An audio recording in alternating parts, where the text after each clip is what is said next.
Hey everybody, it's Jess, and apologies in advance. This is going to be a difficult one to film. If you hear a strange noise kind of in the background, my IV pump is running because I'm starting on week 3 of good old IVs. But that's not what we're here for today. In my Weekend from Hell Part 2 video, I had told you guys how my roommate's dog Dozer had been diagnosed with a seizure disorder and had started on medications, but then like the second night of his meds or something, he like pretty much just had tons of seizures like all night long, or at least for hours, until my roommates took him into the 24-hour vet ER that's close to us, and they're a really good animal hospital. We've had to take animals there previously for various things, and they've actually handled that's not important.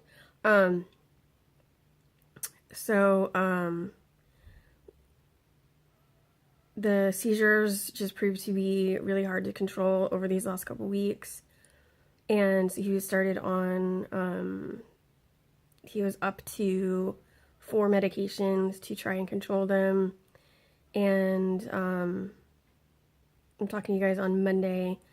On Friday, I had actually taken him into our regular vet's office because, like, in the space of about an hour, he had a whole bunch of seizures. And I was actually finally able to get some on video so I could show the vet, because for whatever reason, like, whenever we'd actually get him into the vet's office, he wasn't having seizures at that point. But I finally was able to, like, get some on film because, like, he'd been having enough in such a short period of time that I was just, like, pretty much, I had my phone, like, and I was waiting. And as soon as he started having one, I started filming. And here's Boots. Hello, Boots. Don't show everybody your butt. Nobody wants to see that. So on Friday, they kept him for the day. There we go with the cat butt again. On Friday, the vet kept him for the day to just observe him and give him some steroids to see if there was any sort of like inflammation going on in his brain, to treat that if it was a problem. And he did okay on Saturday. And then I woke up yesterday morning. No, don't scratch the couch. Hey, stop it. Stop it. Don't scratch the couch. I woke up yesterday morning and had made my coffee, and one of my roommates, Nick, came out and he was crying. And I just instantly thought like Dozer had died during the night or something. And he hadn't, but pretty much for most of the night he'd had seizures. And they'd be as far apart as maybe 30 minutes, but, you know, sometimes there would only be a few minutes in between, and the intensity of the seizures had increased by a lot. Previously, he would just kind of, like, his feet would kind of twitch, or like his head would bob for maybe 10 to 15 seconds, and then he'd come out of it and he, you know, was like, hey, was totally aware of his surroundings afterward. So like they were small seizures previously. And so like I said, the intensity of the seizures increased a lot, and they were lasting a lot longer. He was urinating during most of them, which was new. That had never happened previously.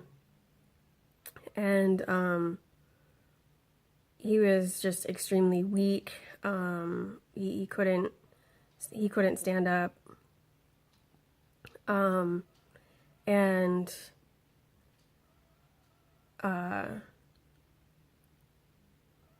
you know, so he came out and said, you know, it's probably time to let him go. And so I went in to see Dozer, and my other roommate Brad was cuddling up with him on their bed. And, you know, kind of asked a couple more questions about what had been going on, and I said, you know, I said, just unfortunately, I think this is it. You know, that's no kind of a life for an animal to have. And, you know, they pretty much agreed with me. And, like, Dozer wasn't even my dog, but he was such a good dog. He had so much personality. Like, everybody loved Dozer. Dozer never met a person that didn't love him. And Dozer was part of the reason why I wanted my own dog. A lot of it was, you know, my health was declining, and I knew a service dog would be really good for me, but it was also because, you know, every day at that point, it was about 2.5 years that I had lived here. No, not even quite, 1.5 years, because Cosmo's going to be 2 this year. Anyway, I just, I saw, you know, Dozer interacting with Brad and Nick, and how much he just adored them, and how much they adored him, and Dozer liked me, don't get me wrong, he really did, but he was his daddy's boy. Like, he had no problem hanging out with me during the day, like, while they were at work and stuff, but as soon as his daddies came home, he was all about his daddies. And part of me, like, really wanted that for myself. Like, I'm not gonna lie, it was partly a selfish and, like, jealousy thing. Like, I wanted that kind of companionship, and I wanted, you know, I had my cat Savage, who was awesome, but I wanted, you know, like, a buddy that I could, you know, go take on walks, and you know, who could just go everywhere with me, and want to, you know, just be, I wanted my own dog. So even though he wasn't my dog, and we didn't have the same bond, obviously, that Brad and Nick did with him,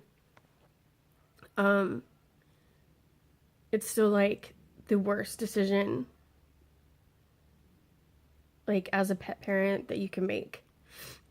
Because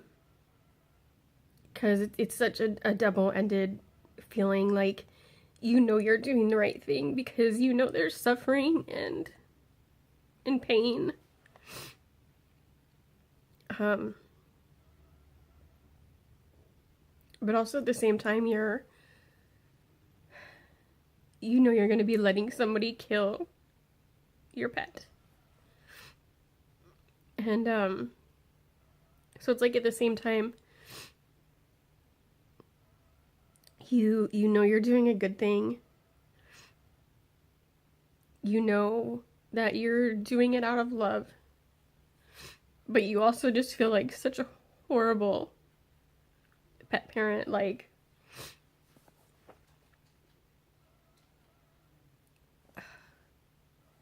if any of you have ever lost a pet, you know it's the worst. And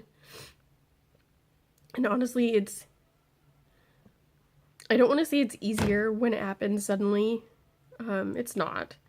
But at least when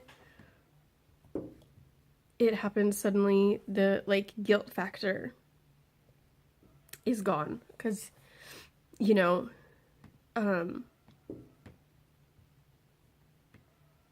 you know, like there maybe wasn't time for you to do anything for them. Like my dog that I grew up with as a kid died very suddenly, and like it was horrible. It was awful. I was right there. I was 17 when it happened, and I was just like hysterical, and you know, it was just the worst. But there was no guilt about like, you know, I let this happen, you know, I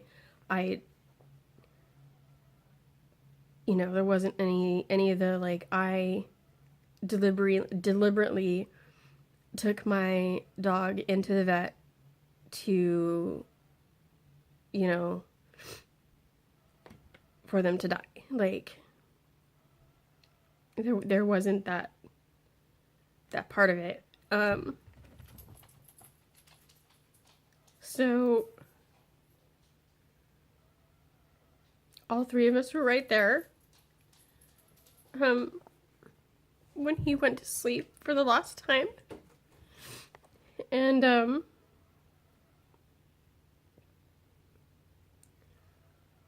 like through the whole thing, like I was really trying to keep it together. Just because, you know, they had been up all night.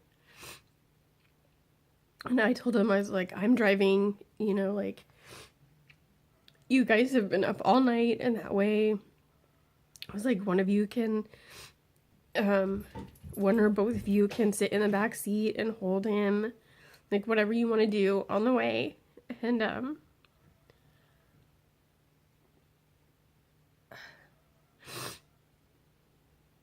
so I was really trying to keep it together for them so that I could do kind of the logistical stuff involved, and they wouldn't have to think about it. They could just be with their boy, be there for each other. So like it was so hard though, like just trying to keep it together for them. I'm glad, like, for the most part I did up until it was time. And then, you know, we drove home and stopped at Dairy Queen on the way before we even came home because we all needed some sort of comfort food. But it was so weird.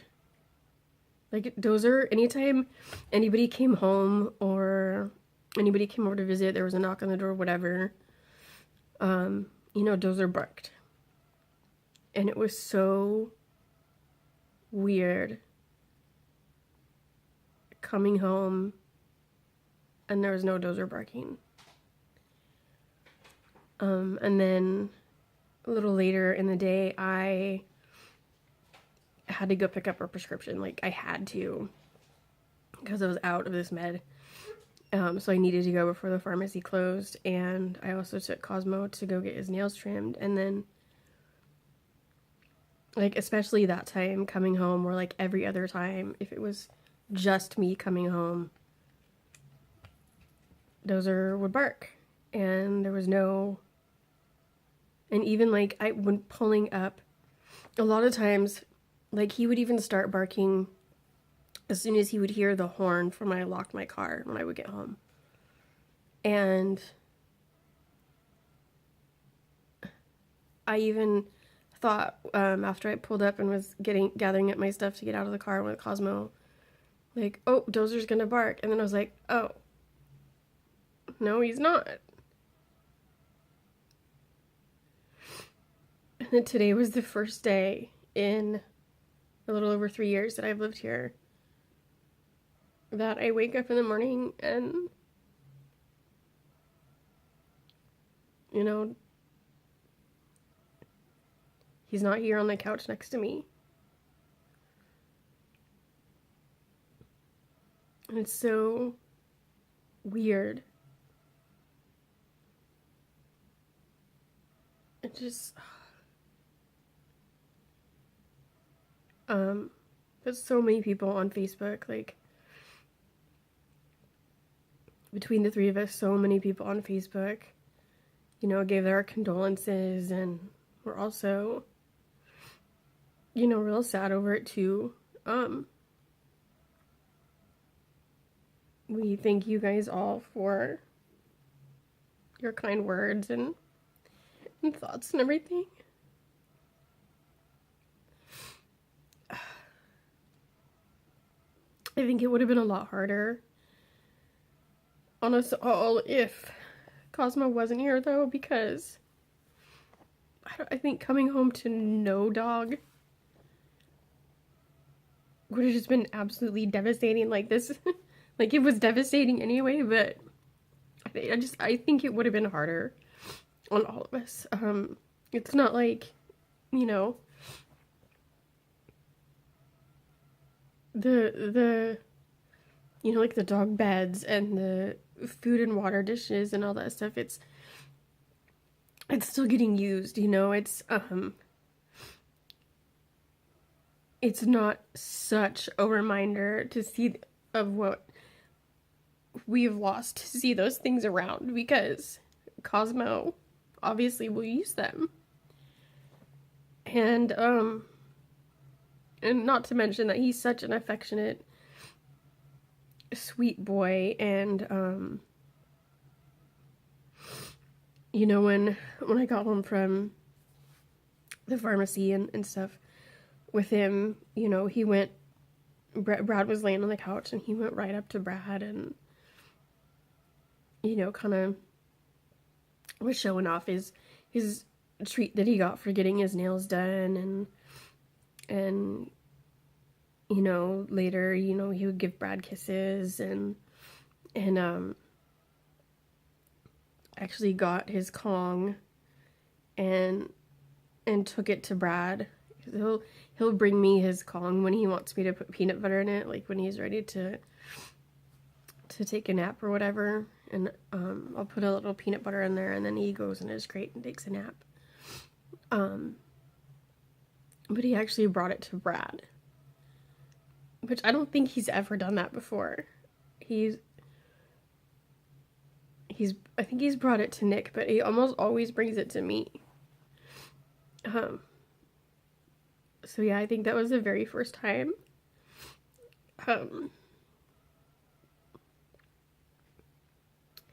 Like he could tell that something was different. Like, I don't know that he really knows what it is yet. Cause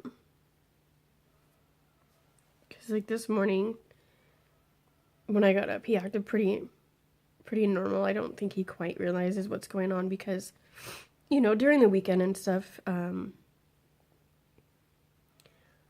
Brad, Nick, and Dozer, like, they would all sleep in their room and everything, and so it's not completely out of the realm of normality that Dozer wouldn't be out here with me in the morning.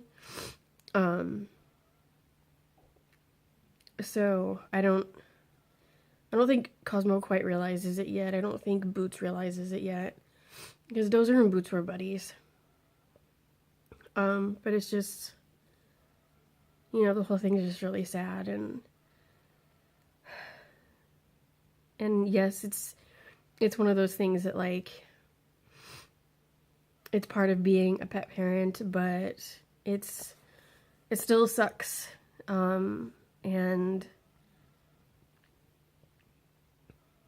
you know, the guys they adopted Dozer when he was 3, I think, and they had him for 9 years, and